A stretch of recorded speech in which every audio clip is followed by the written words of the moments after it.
आत्मा से परमात्मा का मिलन ही इस जीवन में सच्चा सुख है, सच्चा आनंद है। और इसी सुख स्थान पर आपके जीवन पर, कुंभ लगन के जीवन पर पधार गए हैं सूर्यदेव। कब पधारेंगे? 15 मई 2023 को यही सूर्यदेव आपके तीसरे भाव को छोड़ करके चौथे भाव पर प्रवेश करने जा रहे हैं। बहुत इंपॉर्टेंट होने वाला है आपके लिए ये गोचर परिवर्तन।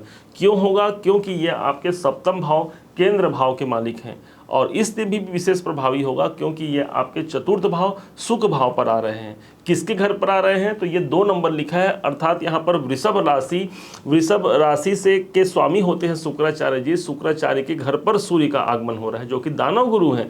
अब इतने दानव गुरु के घर पर आपके सप्तमेश का आना, विशेष तौर पर आप यही मानिए कि आपके सुखों में वृद्धि करने के लिए यहाँ पर आए हुए हैं। अब कैसे करेंगे, ध्यान से समझिएगा कि सूर्य जहां पर जाते हैं उस भाव को माना जाता है आत्मा का कारक ग्रह सूर्य है। तो हमारी आत्मा कहाँ होगी? जहां पर सूर्य होगा वहां पर हमारी आत्मा होगी। तो यदि हमारा सूर्य लगन में है तो लगन में हमारी आत्मा का मतलब होगा हमारा ध्यान। आप देखिए 2 प्रकार के होते हैं, एक होता है हमारा मन, एक होता है हमारी बुद्धि। अब इससे ऊपर भी यदि कोई है तो हमारी आत्मा है, जहां पर जा करके आपको परम शांति मिलती है। तो इस टाइम पर जब सूर्य का गोचर होगा 15 मई 2023 से 15 जून 2023 तक, तो 1 महीने पूरे आपको जो आत्मिक सुख मिलेगा वो आपके परिवार में, आपके घर में मिलने वाला है। यही नहीं, यही वो स्थान है जो आपके प्रॉपर्टी, भूमि, भवन, वाहन, मकान, आपकी माता का स्थान भी है। तो माता से मिलने का सौभाग्य भी यहाँ पर प्रदान करेंगे। आपने यदि प्रॉपर्टी परचेस करना चाहा तो वहाँ पर भी यहाँ पर अच्छा फल मिलेगा। यहाँ पर सतर्कता सिर्फ इस बात की रखनी है कि यदि आपके प्रॉपर्टी संबंधी कोई विवाद चल रहे हैं, कोई लड़ाई झगड़े चल रहे हैं प्रॉपर्टी को लेकर के, यहाँ पर थोड़ी सी संभावना बिगड़ सकती है। कारण इसलिए क्योंकि सूर्य यहाँ पर शत्रु की राशि पर गए हुए हैं। बस वहाँ पर आपको ध्यान रखना है, कोई बड़ा जजमेंट ना आए, कोई बड़ा निर्णय ना आए, इसका यदि आप ध्यान रख पाए तो यहाँ पर अनुकूलता होगी। विशेष तौर पर आपको यही मानना है कि ये सूर्य सप्तम भाव के स्वामी, सप्तम भाव तो भाई आपका बिजनेस हो गया, आपके व्यापार हो गए। व्यापार भाव का स्वामी यदि चतुर्थ में जाए तो जो लोग प्रॉपर्टी से जुड़ करके व्यापार करते हैं उनके लिए भी अच्छा हो गया। ये भूमि, भवन, वाहन, मकान, कंस्ट्रक्शन संबंधी जो कार्य करते हैं उनके लिए भी अनुकूल हो गया, क्योंकि सप्तम भाव के स्वामी और चतुर्थ भाव हमारा कंस्ट्रक्शन का कार्य हो गया, हमारे भूमि संपत्ति हो गए। यही नहीं, जो लोग वास्तु का कार्य करते हैं, वास्तुशास्त्री हैं, उनके लिए भी अच्छा है। अब सूर्य यहाँ पर आए हुए हैं तो आपके घर में भी यदि कोई वास्तु दोष है उसको यहाँ पर ठीक करने के लिए सूर्य देव आए हुए हैं, आप ऐसा मानिए। अब क्यों, समझिएगा, क्योंकि सूर्य को माना गया है एक मरकरी लाइट।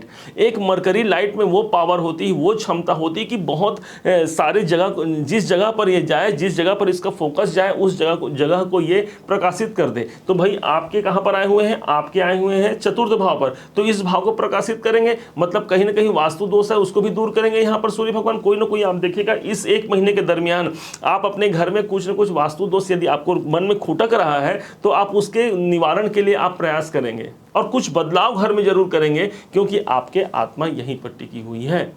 अब बात करते हैं इनकी दृष्टि की। माना जाता है कि सूर्य की दृष्टि जहां पर पड़ती है, फोकस जो मरकरी लाइट का फोकस है वो सीधा घूम जाएगा। आप ये मानिए कि सारे 9 ग्रहों में सभी ग्रहों के केंद्र बिंदु कौन हो गए? भगवान सूर्य। सौर मंडल में सभी ग्रह सूर्य की ही परिक्रमा लगा रहे हैं। एक अकेले सूर्य हैं जो सभी ग्रहों को प्रकाशित कर रहे हैं। ग्रहों को ही नहीं, सारे संसार को प्रकाशित कर रहे हैं। आप और हम भी यदि कोई ऊर्जा प्राप्त है हमें, तो इसी सूर्य के द्वारा प्राप्त है। हम यदि बोल पा रहे हैं तो ये सूर्य के द्वारा बोल पा रहे हैं। इतने पावरफुल ग्रह सूर्य का आपका चतुर्थ में आना आपके जीवन में सुखों की वृद्धि और आपके कैरियर में फोकस दे रहे हैं। देखिए यहाँ पर खास बात आप ध्यान समझिएगा, आपके कैरियर में फोकस दे रहे हैं, तो कहीं ना कहीं यहाँ पर कैरियर में भी यहाँ पर ग्रोथ की संभावना क्यों दिखेगी? क्योंकि यहां पर यह मंगल की राशि है और मंगल और सूर्य का आपस में मित्रता है, दुश्मनी नहीं है। तो अपने सेनापति के घर, सूर्य कौन है? सूर्य राजा है। तो मंगल कौन है? मंगल सेनापति हैं। तो अपने सेनापति के घर को देख रहे हैं, मतलब काम कहां पर होगा? काम होगा आपके कैरियर में। कैरियर में कोई अच्छे बदलाव की स्थिति इस 1 महीने में दिखाई पड़ सकती है आपको।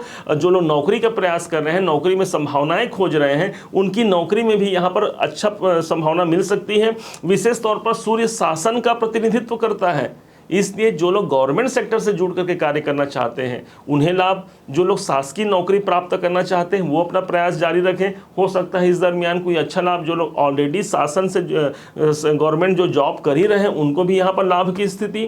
कुल मिला सप्तमेश तो है ही है, तो बिजनेस में तो लाभ देना ही देना है, क्योंकि सप्तम भाव के स्वामी हैं, व्यापार में यहाँ पर तो अच्छा फल देंगे ही देंगे।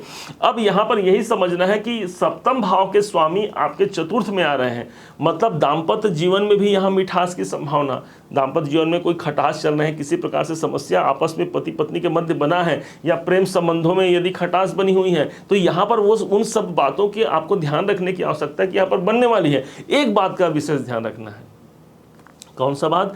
ये सूर्य जो है वो हमारे जीवन में ईगो के कारक भी हैं, हमारे अभिमान के भी कारक हैं। कहाँ बैठे हैं? चतुर्थ भाव में। अपने परिवार को लेकर के अभिमान आ सकता है, अपने प्रॉपर्टी को लेकर के अभिमान आ सकता है, इससे बचना है, क्योंकि अभिमान अच्छा नहीं है। और सूर्य यहाँ पर आए हैं, मतलब यहाँ पर हो सकता है कि आपके मन में वो आ जाए। देखिए, अभिमान और स्वाभिमान एक ही सिक्के के दो पहलू हैं।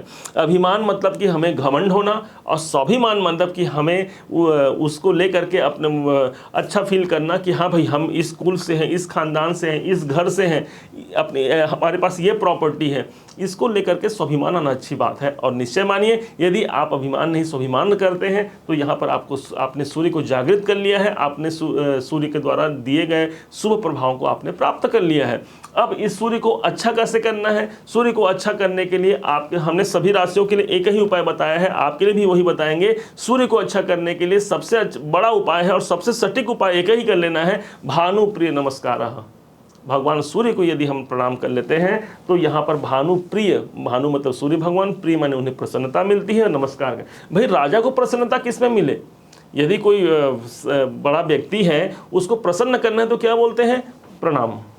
तो यदि हमने प्रणाम कर लिया तो उसको प्रसन्नता मिल गई, तो राजा तो सूर्य तो राजा है भाई, तो राजा को प्रणाम करना है, अर्थात सुबह उठने का प्रयास जल्दी करना है। यदि आप जल्दी सुबह उठ जाते हैं, अपने घर पर के आंगन पे जा करके, बालकनी में जा करके या छत पे जा करके भगवान सूर्य को प्रणाम कर लिया, मतलब आपने इसे जागृत कर लिया।